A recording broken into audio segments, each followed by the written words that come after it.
and welcome back to another episode of Jeffy and Chihuahua. Today I'm going to be doing a project without my best friend. This one's just a little bit big and I don't think he'll have any interest in it, so he's currently napping on his own.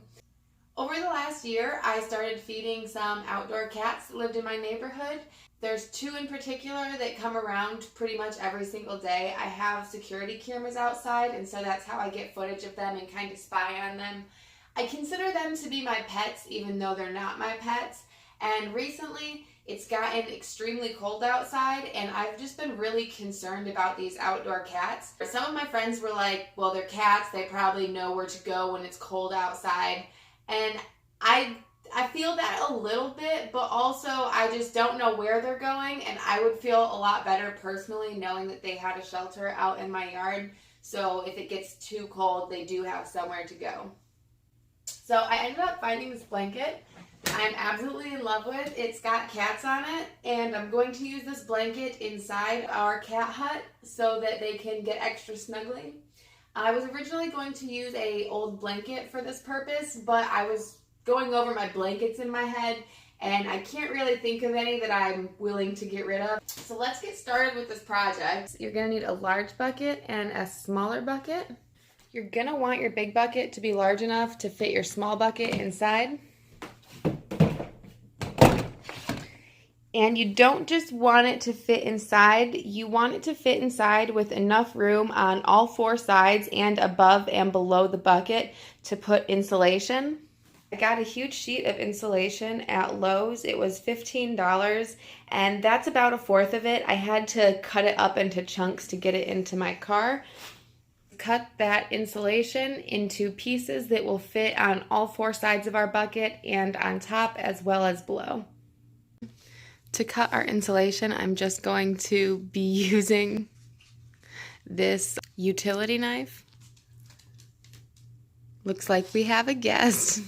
We got our first piece down. This is going so much easier than I thought. I'm just making a line with our cutting knife and then pushing on it. Just hoping our bucket still fits. That is an extremely tight fit, but it does seem to go together well. So now we have all of our pieces cut out. This is what our bucket system looks like. We just have the large bucket and then our foam insulation pieces surrounding our inside bucket. We want our hole to be 6 by 6 inches.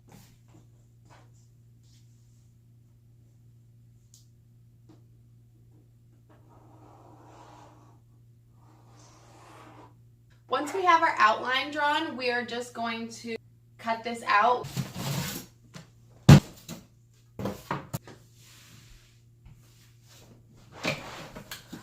It was so easy. So if you're having trouble, definitely use a heat gun or a hairdryer. Put back in our piece that will sit here. Just gonna take our Sharpie, and then we're just gonna take that piece out and cut another hole. Ta-da! So make sure it fits. And I'm actually going to tape this one into place right now. Now that we have the base for our hole completed, I'm going to put the rest of our insulation back in the box and also put back in our small box so that we can get a good trace of where we need to put the door. You're going to want to make sure that your inside bucket is pulled as far forward as it can be so it's pretty flush up against this front wall. And then we're just going to take our Sharpie marker and again draw a line for our door. Then we're going to remove our inside box and repeat the process of cutting out our door using a heat gun.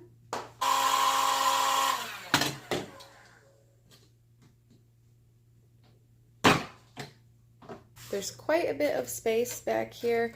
I will probably put some smaller foam pieces to fill it in. And then you guys can see up front, there's our door and our flush piece. So the next thing I'm going to do is put a bunch of tape over this front section to connect the two doors, and also just to make them have a nice, easier slide in our door.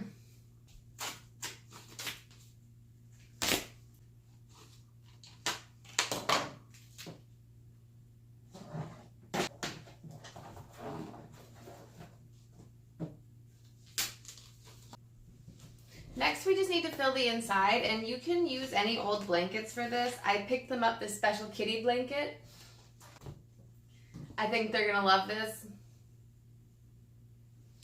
And we're not going to close the top off with tape. We're just gonna put a brick on top so that the lid doesn't fly away. And by doing this, we can get inside to the blanket and wash it for them every now and again so their inside doesn't get too gross.